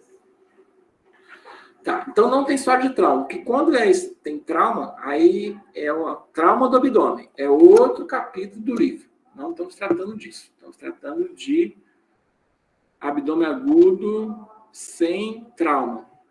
Vamos lá. Então não tem história de trauma. Aqui as principais causas, tá? Apendicite aguda é a principal causa disparada de abdômen agudo, depois seguida a colicistite e a obstrução intestinal. Os tipos, né? Pode ser inflamatório, perfurativo, obstrutivo, vascular. Aqui tem os sinais que vão aparecer em cada tipo desse. Nós vamos ver hoje o tal do inflamatório, né? Então, geralmente a dor, ela progride, né? De uma dor leve, sem localização, aí depois ela localiza e fica mais intensa, né? E aí vem febre, né? Sinais de peritonite. Esse aí é o inflamatório. Ele te busca, assim, 1 ou 2 dias, às vezes, de início, né? Porque eu falo isso porque o perfurativo, por exemplo, quando começa, o paciente dispara para o hospital, né? A dor é tão intensa que ele procura atendimento médico muito rápido, né? Esse aqui demora um pouquinho, esse aqui pode demorar alguns dias, esse aqui vai para o hospital também rápido, e esse aqui também corre para o hospital, porque o sangramento é muito intenso. Então, ele é levado rapidamente para o hospital. Tá, então, mais um pouquinho. Então, dentre os inflamatórios, vamos ver hoje, nós vamos dar tempo de ver apendicite e colicistite. Vai ficar pancreatite diverticulite para a semana que vem. E semana que vem nós vamos ver tudo isso aqui. Seja lá o que Deus quiser. Bom, então, de forma geral, a radiografia ainda é útil quando você quer saber, por exemplo, da localização de corpos estranhos, é importante. Você quer localizar o seu catéter, sua sonda, se está bem posicionado. E no abdômen agudo você tem, por obstrução e perfuração, você pode usar a radiografia, tá? Você consegue uma boa imagem, confirmação do diagnóstico, né? Perfuração seria o mais fácil para a radiografia poder enxergar, né? Atomo, é a segunda etapa, né? Geralmente, aqui faz muito sem contraste, né? Mas pode até usar contraste. E aí você vai fazer, por exemplo, quanto mais magrinho, mais a tomografia, né? Quanto mais contrário. Quanto mais gordinho, melhor para tomo. Quanto mais magrinho, melhor para o ultrassom. Mas, assim, a ultrassonografia é muito superior a tomo no diagnóstico de colicistite. Com as doenças biliares, né? A ultrassonografia ela é melhor que a tomo nesse tipo de diagnóstico, né? Colicistite aguda, cólica biliar de forma geral, né? Colelitise, a ultrassom é melhor. E o ultrassom também é melhor nas doenças ginecológicas, quando você pode fazer o transvaginal, né? Então, lá na hemorragia da tubária rota, né? O ultrassom é o melhor método. A apendicite das crianças é melhor que o ultrassom. E no paciente magrinho, né? Quanto mais magrinho, melhor que o ultrassom. Quanto mais gordinho, quanto mais gordura tiver entre as alças, mais gás, né? Inclusive, quanto mais gás, mais gordura, melhor para tomo. Então, aqui as causas do inflamatório, a pancreatite não acredito ter para ver, só se a gente falar bem o início, né? Mas a apendicite aguda, né? Vamos pensar assim. Vamos pensar que caiu várias questões dessas na prova que vocês fizeram semana passada, né? Que de um paciente com dor de fossa ilíaca direita, né? Geralmente ao início é periumbilical, depois ela migra para a fossa ilíaca direita.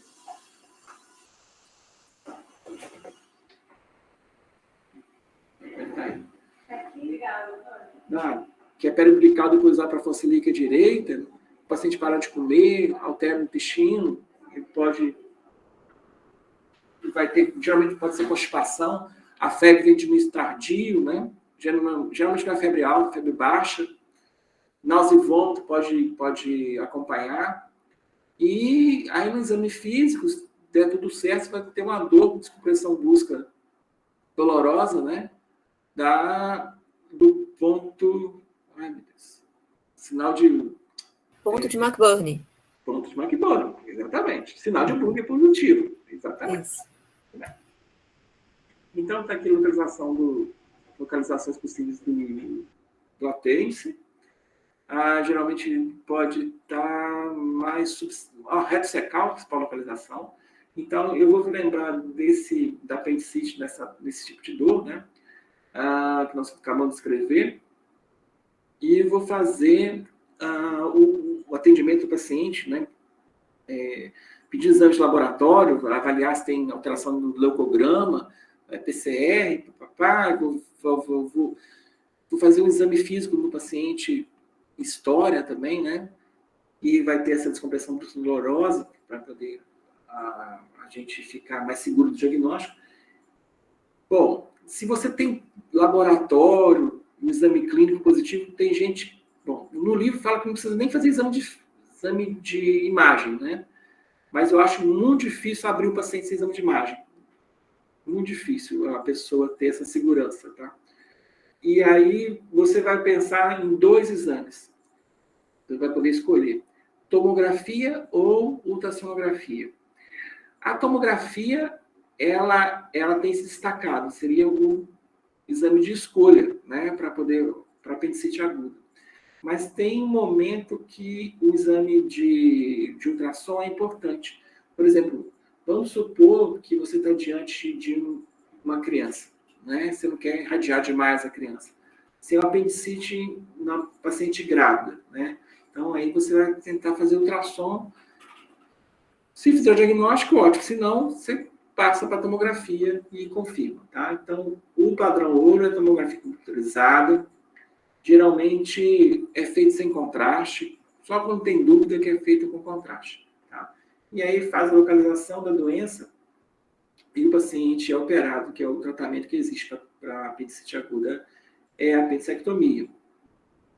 Como que esse apêndice, que é essa alça cilíndrica, né, que tem comunicação com o seco, comunica-se com o seco, e tem fundo cego, né? Um cilindro com fundo cego, né? Ele vai aparecer inflamado na tomografia. Então, não precisa nem ler isso aqui. O raciocínio é o seguinte: quando o apêndice inflama, por um motivo houve uma obstrução aqui nessa região do coto dele, né? Onde ele se comunica com o seco.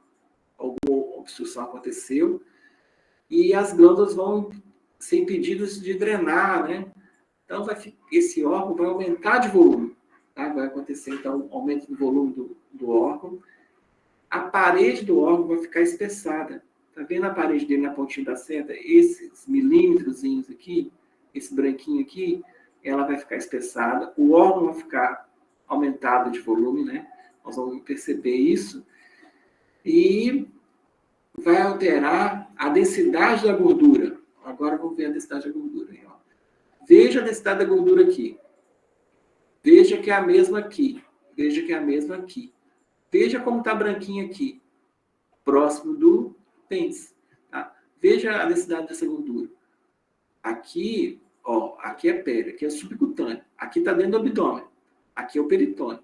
Então, a densidade aqui tá normal, está parecida com essa. Agora, vem aqui para perto, ó. Aqui o apêndice inflamado. Veja como ficou branco, hiperdenso aqui. Então, é uma densificação da gordura peritoneal. Densificação da gordura peritoneal. Isso é sinal de inflamatório, tá? Então, aumento do volume do órgão, espessamento da parede, densificação da gordura, né? E, às vezes, surge o apendicolito. Às vezes, aparece o apendicolito, que é geralmente, são fezes calcificadas, são fezes endurecidas, que obstruíram a luz do apêndice, né? Impedindo a drenagem desse apêndice para o seco. Tá? Então, às vezes, aparece o pediculito. Mas não é comum, tá? Não é sensível. Aqui as alterações, aqui o diagnóstico diferencial. Tá, vamos ver mais casos. Por exemplo, nesse caso, isso aqui é o apêndice do paciente, né? Aqui o apêndice também. O seco está aqui. Olha o pediculito aqui, ó. Pediculito é positivo. Parecer o pediculito é apendicite, tá? Aquele aqui, ó. Mas não é sensível. Em todas as apendicites você vai enxergar o pediculito, tá? O que é o pediculito, então? Geralmente são fezes endurecidas que vão obstruir a drenagem do apêndice. A drenagem das glândulas, né? Glandular do apêndice. Então, aqui está localizado, mas ele não é frequente. Muitos pacientes com apendicite não têm esse sinal. Mas aparecendo, ele te ajuda. Tá? Nós falamos do quadro, dor na fossa ilíaca direita, né? Essas imagens, tá branquinho assim, mas é sem contraste, tá?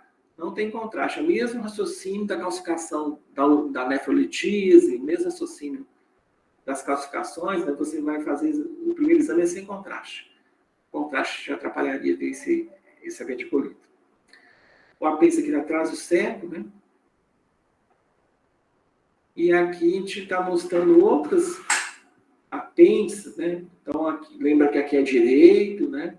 Aí, por exemplo, na prova, vocês vão pensar assim, olha, está na bacia, então é bem inferior, é pelve do paciente, é pelve. Apareceu o ilíaco, tem o ilíaco aqui, ó, tem o sacro aparecendo, então não é andar superior, é lá embaixo, né?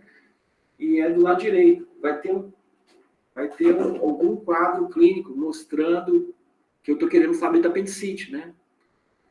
E aí uma seta apontando, por exemplo, nessa seta aqui, eu tenho o apêndice aqui, o apendicolito, e isso aqui, ó, ao redor do apêndice, é a gordura que está mais densificada. A gordura, olha a comparação dessa região aqui com essa região aqui.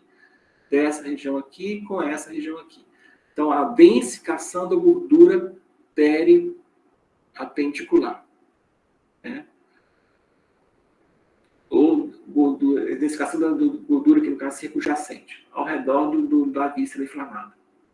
Isso vai acontecer no pâncreas, vai acontecer no apêndice, vai acontecer no divertículo, vai acontecer na vesícula biliar, vai tudo alterar a densidade da gordura do peritônio. Olha que maravilha de gordura, ó. A pele subcutânea, olha como que está hipodenso, né? Que é o normal. Esse hipodenso aqui é o mesmo desse hipodenso aqui, tá? Agora, para o lado da fossa ilíaca direita. Isso aqui é o apêndice, esse aqui é o apendicolito, né? O apendicolito tem que pensar que é um cálculo, né? São fezes endurecidas, tá? Ele tá dentro da luz do apêndice. Aqui, um apêndice bastante espessado, tá?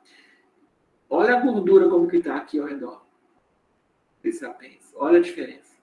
Olha daqui, olha para cá. Tá? Então, existe uma densificação da gordura circunjacente, ou adjacente, ao processo inflamatório, né? A região que está inflamada. Então, vocês vão ler isso aí. Aqui tem um apêndice inflamado também, desse lado.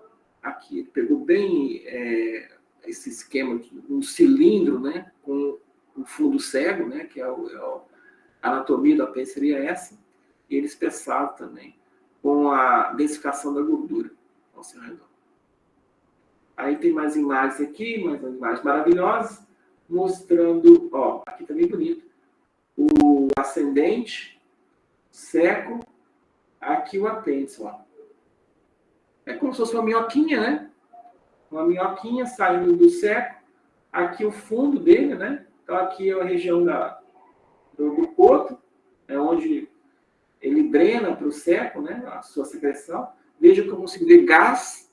Olha como está a hipodência aqui. Tem gás aqui dentro. Ele está distendido, a parede espessada. Isso aqui é gordura hiperdensa, densificação da gordura adjacente ao órgão inflamado. Tá? Então, ó, fechou o diagnóstico. Claro, tem a clínica, né? Mas aqui o diagnóstico por imagem foi compatível com a hipótese clínica. Aqui também tem outros exemplos, ó. O apêndice inflamado, aqui o apêndice inflamado também, e aqui, parece até a irmão desse, né? Mas, ó, o ascendente, o seco, o apêndice, e ele está aumentado de volume, por exemplo, um charutão, né? Ele é aumentado de volume, tem com gás, e a gordurinha hiperdensa ao redor. Então, outro diagnóstico de apendicite. Então, mas aí é uma criança, é uma gestante, magrinho, de preferência magrinho. A tomografia tem dificuldade nos magrinhos. Ela gosta de barrigudo, com bastante gás, né? Bastante gordura entre as alças. Aí a tomografia adora. O ultrassom não. Quanto mais gás e mais gordura, pior.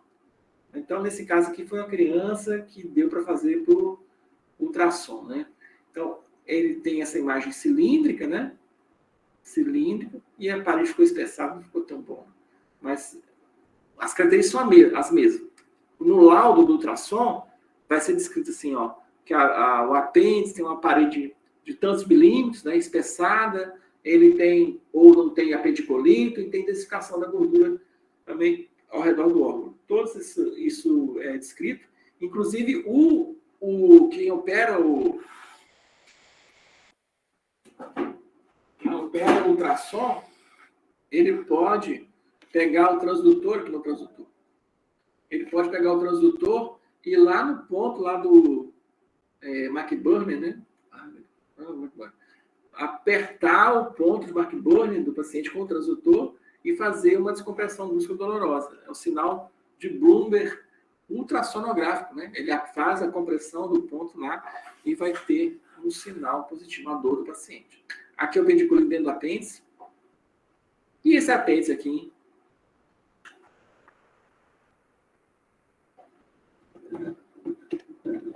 Esse não é bem o apêndice, não. Agora acabou o capítulo do apêndice. Já mudei de órgão. Tem alguma dúvida do apêndice? Porque o apêndice, então, é essa situação de a gente dar dor na fossa ilíaca direita. E para nós aqui da radiologia, lembrar de ultrassom de tomografia. Tomografia na frente, sem contraste no início. Se precisar, sim, faz contraste. Geralmente não precisa. E o paciente mais jovem, grávida, que faz ultrassom. Diagnóstico por aí. Agora, nós estamos na hipocôndrio direito. Paciente com dor no hipocôndrio direito. Qual o melhor método para avaliação de dor no hipocôndrio direito? Está aí mostrado. Que método é esse?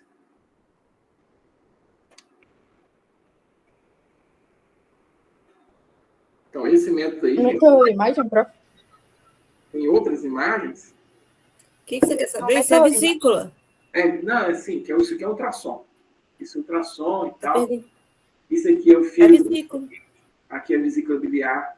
Tá correto, beleza. Então, o melhor método para avaliação do quadro superior direito do abdômen, quando chegar com dor nessa localização, é o ultrassom. Então, eu tenho aqui o fio do paciente, a vesícula biliar, e ela no longitudinal. E aqui eu tenho no transversal. A vesícula com uma parede bem fininha, né? E o conteúdo da vesícula, ele é praticamente anecoico. Esse é o normal, tá? Não estou encontrando cálculo nenhum aqui. Uma parede bem fininha e sem cálculo do seu interior. Perfeito. Eu posso fazer radiografia no paciente e achar alguma coisa? Você pode, mas você não está no diagnóstico da colecistite. Você fez uma radiografia sem querer, por algum motivo, e apareceu cálculo na fossa ilíaca direita, né? Só tem que fazer diagnóstico diferencial com nefrolitise, tá? Nesses dois casos aqui, tem cálculo aqui também, era colecistite. Não é colecistite, não é colitise. Colitise aqui. Então, o cálculo lá da vesícula biliar, geralmente ele não aparece na radiografia. Às vezes ele não aparece também na tomo. Porque ele não é formado baseado no cálcio. Ele é formado geralmente baseado em bilirrubina, sais biliares, né? Outra coisa, formação colesterol. Então, o cálculo biliar, muitas vezes ele é radiotransparente e hipodenso. Então, não aparece na radiografia, não aparece na tomo, mas aparece maravilhosamente bem no ultrassom. Então, você pode ter radiografia normal, tomografia normal, ultrassom positivo, por causa da constituição do cálculo.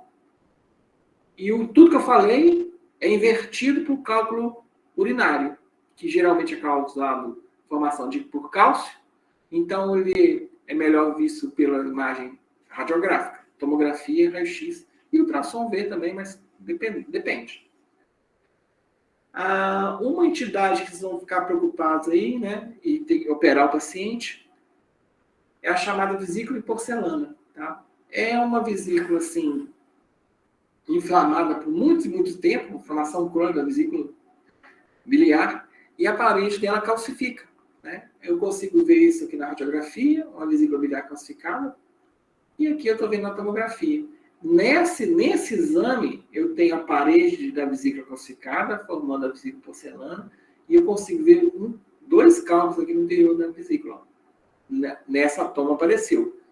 Mas depende de que tipo de cálculo que está ali dentro da vesícula biliar, tá? Então, isso aqui não é...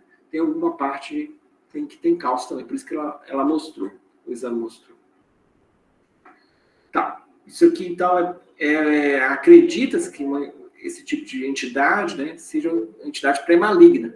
Então, toda vesícula porcelana, ela é operada. Nesse paciente aqui, gente, a gente tem aquela situação de senhoras, né, geralmente senhoras de 40, 50 anos, multíparas, que tem uma dor causada por ingestão de gordura, que melhora espontaneamente, no intervalo das refeições melhora, depois ela come de novo e tem uma cólica no pulmão direito e tal. E aí é feito o exame nessa paciente, encontra isso aqui. Então, nesse momento, eu vou chamar de colelitise. Colelitise. Então, é uma dor que vai e que volta, uma cólica que vai, dependendo da alimentação, dependendo de alguma coisa que ela come e tal. Não tem uma coisa aguda, não é abdômen agudo ainda, mas pode transformar. Se esse cálculo biliar impactar aqui no cístico, né, impedir a saída da bile da vesícula biliar, aí a colelitise vai se transformar em colecistite. Então, aqui é uma colelitise. Veja que a parede da vesícula está bem fininha ainda. O conteúdo é anecoico, né? Tem coleção do lado.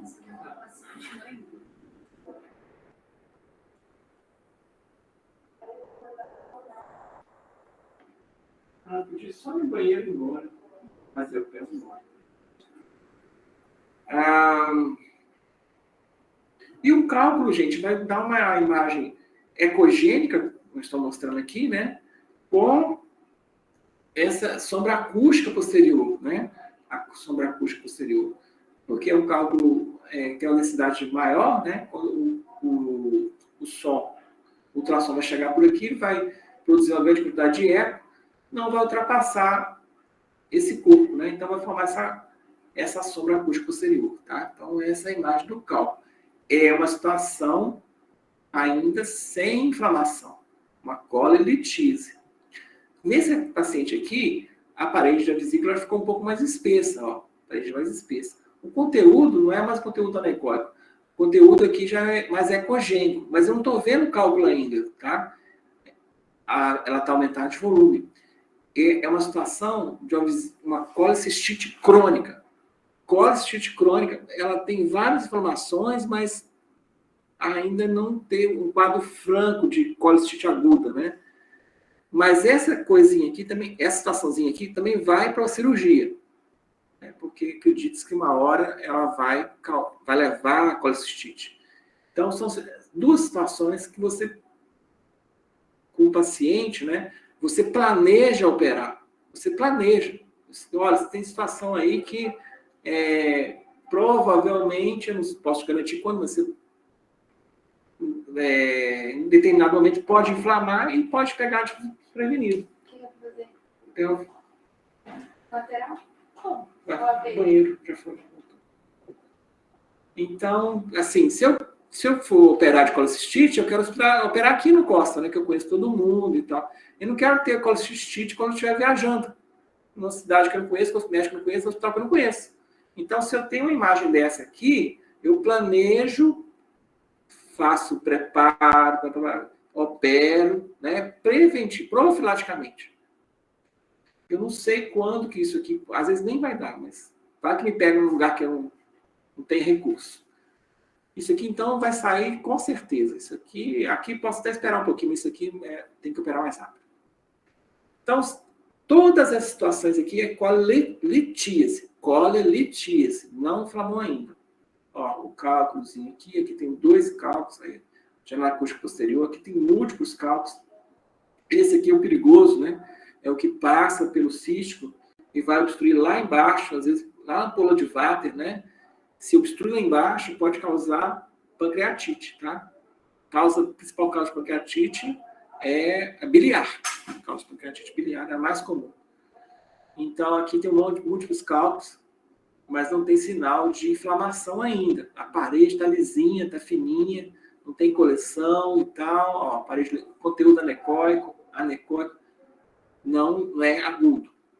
Mas, se a parede ficar mais espessa, né, aumentar o volume do órgão, né, aqui, olha, veja uma tomografia que tem sinais de inflamação, que a vesícula aumentou de tamanho, a parede ficou espessada, a densidade da gordura aumentou, aqui a densidade, compara essa densidade com essa daqui, por exemplo, densificação da gordura, aumento do volume do órgão, espessamento da parede, isso aqui é colecistite. Só que eu não estou vendo o cálculo, porque tomo, né? Aqui não está aparecendo, aqui apareceu. Depende do tipo de cálculo, o principal constituinte do cálculo. Vai aparecer ou não na tomografia. Mas aqui vai operar de qualquer forma. E aqui é a vesícula biliar cheia de cálculo inflamado. Então, a colecistite é a causa do dor do pulmão direito, geralmente. Ela pode ser com cálculo e sem cálculo. Até 10% dos casos você não consegue enxergar os cálculos. A ultrassonografia é o principal método, né? E aí, aqui tem os sinais, né? Mas basicamente é você enxergar o cálculo, você o aparelho espessado, se o órgão aumentar de volume, e densificação da gordura ao redor do órgão. Tá? Você pode ver também aqui. Oi? Um paciente com colúria e acolia, que a gente suspeita de uma coledocolitíase, a gente continua com ultrassom ou vai para TC? Ultrassom vê bem também. Ultrassom? Continua vendo. Ultrassom, tá? Deixa a tomografia para o segundo. Só se não conseguir enxergar. Mas a ultrassom é um bom método, tá? Beleza, valeu, professor. Então, e a tomografia fica para o segundo plano, porque, assim, nem sempre eu vejo esse cálculo, né? Você vai fazer a tomografia e vai ver um colédoco dilatado. E aí? O importante é ver o cálculo. Se passou, não passou, se está ainda na via. Então, o ultrassom é um bom método nesse momento. Essa vesícula aqui, no caso, tá feio isso aqui, né? Eu tenho esse cálculo aqui que ele está livre. Nesse cálculo aqui, por exemplo, ele está impactado lá na saída do órgão, tá? Esse cálculo aqui, por exemplo,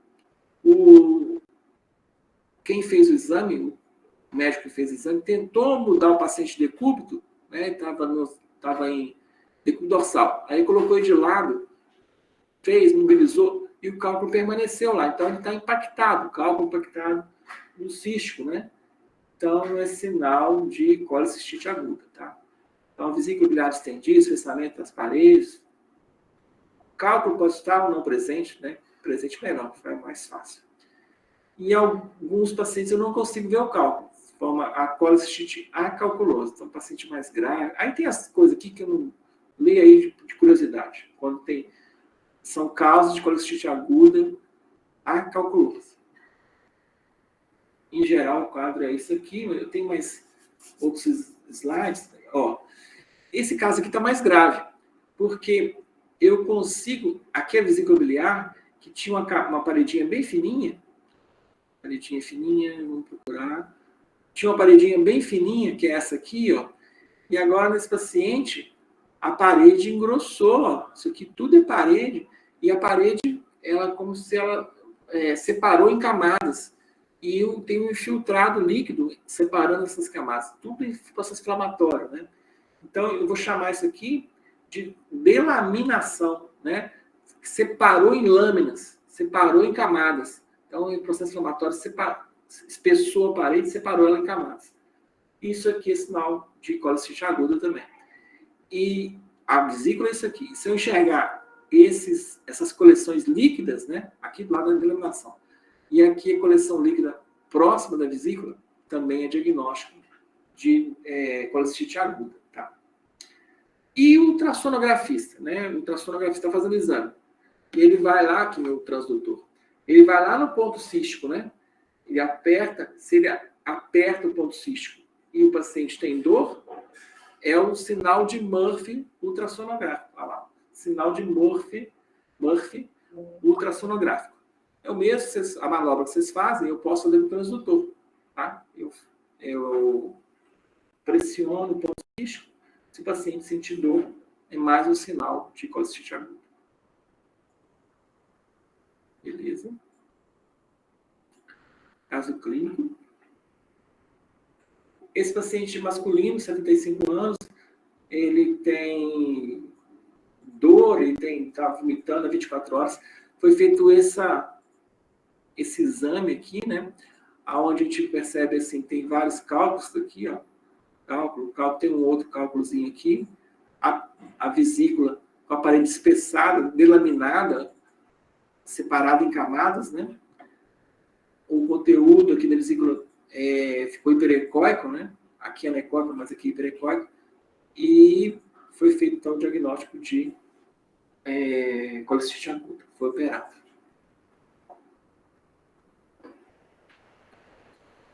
Deixa eu ver o horário. Vou fazer a introdução do pâncreas, só para ficar com gostinho para a próxima aula. Então, pâncreas, que 11 horas eu vou embora, né? Está na hora de almoço. O pâncreas, como nós comentamos, né? É essa víscera aqui, que fica no andar superior do abdômen. Ela tem uma relação com o fígado mais à direita. Ela tem uma relação com o baço, a cauda do pâncreas com o baço, a cauda do pâncreas com o baço, a cabeça do pâncreas tem uma relação com o duodeno. O estômago fica aqui na frente. Então, ela posterior ao estômago, íntima relação com o duodeno, que é essa estrutura aqui. Vejam aqui a ampola de Vater, né? O ducto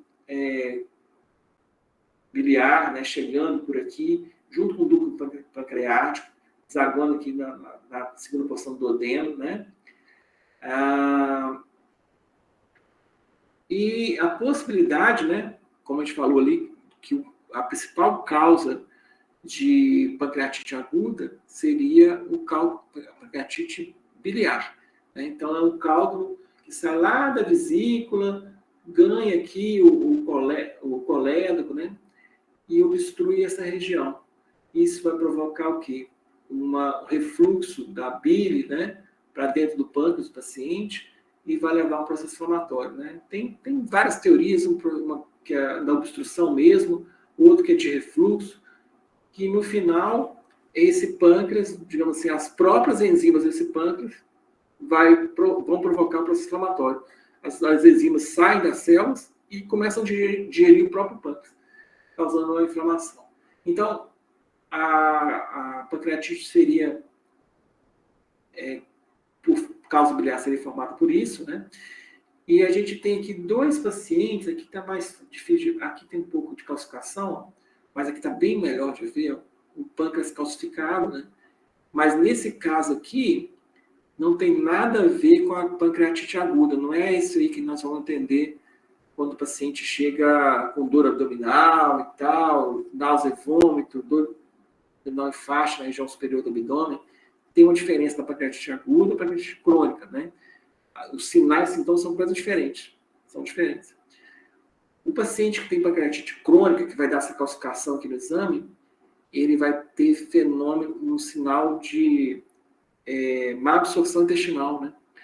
Então, a pancreatite crônica, ela é uma disfunção pancreática, tanto endócrina quanto exócrina. Então, no endócrino, por exemplo, você vai ter um paciente diabético, alteração dos hormônios, né, endócrinos. A parte exócrina do pâncreas, ela produz enzima digestiva. Se não está produzindo, vai passar direto as coisas, né, no tubo digestivo. Você vai ter lá no intestino, por exemplo, formação de fezes gordurosas, que chama esteatorreia. Então, isso não tem nada a ver com a pancreatite aguda. Isso aqui são sinais de pancreatite crônica, né? Mas não é o tema da aula de hoje. Isso é outra coisa. Então, no pancreatite aguda, é dor em faixa, no andar superior do abdômen, associada com náusea e vômito, né? Alteração, às vezes acompanhada de febre, né? E outros sinais inflamatórios. Aqui tem as principais causas, né? A litíase, ela, mais de 60% dos casos, ela ganha disparadas das demais, né? O jovem masculino fumante que toma muito cachaça, né? Esse vem em segundo lugar, relacionado com álcool, né? Homem jovem etilista, né? É a segunda possibilidade de pancreatite aguda. Hipertrigliceridemia familiar, mas tem que ser triglicéridos acima de 1000 para o paciente ter esse tipo de doença, pancreatite aguda. Aí tem medicamentos, tem metabólica, né, ligada ao aumento do cálcio, tem outras causas, tá? Mas nesses 2 aqui, ó, você ganha, a maior parte dos casos está nesses 2 aqui. Os outros são mais raros. Então, mostrando aqui novamente o pâncreas, bem bonitinho, a cabeça do pâncreas aqui é a relação dela com o duodeno, né? Aqui o corpo e a cauda, e o baço. Aqui mais mostrando o ducto pancreático, bem lindão aqui, ó, na ponta da seta do ducto pancreático, que já é ressonância magnética. Eu tenho parte do fígado, que é estômago do paciente, o pâncreas, e o ducto, né? E para fechar, a gente vai falar, última informação, que os exames de imagem são muito importantes durante a avaliação do paciente com pancreatite. Mas, assim, a clínica e o laboratório são suficientes, na maioria dos casos. Então, se eu tenho uma clínica já positiva, eu tenho um laboratório indicando que o paciente tem pancreatite, então, alteração clínica, né? Clínica, exame físico e a história. Uma lipase alta, aí tem que saber o que é amilase, o que é lipase, qual é o mais específico, né? Porque a amilase altera a parotidite, altera muita coisa, mas a lipase é específica para coisa de clínico. Eu não sei essas coisas, só falei por falar. Então, se eu fecho diagnóstico com a clínica e com o laboratório, eu não preciso fazer exame de imagem no início, tá? Agora, se eu tenho essas 2 aqui são fracas, uma dessas é fracas, eu faço um exame de imagem. Agora, no início, eu posso fazer 2 tipos de exame de imagem. Olha, tem no diagnóstico.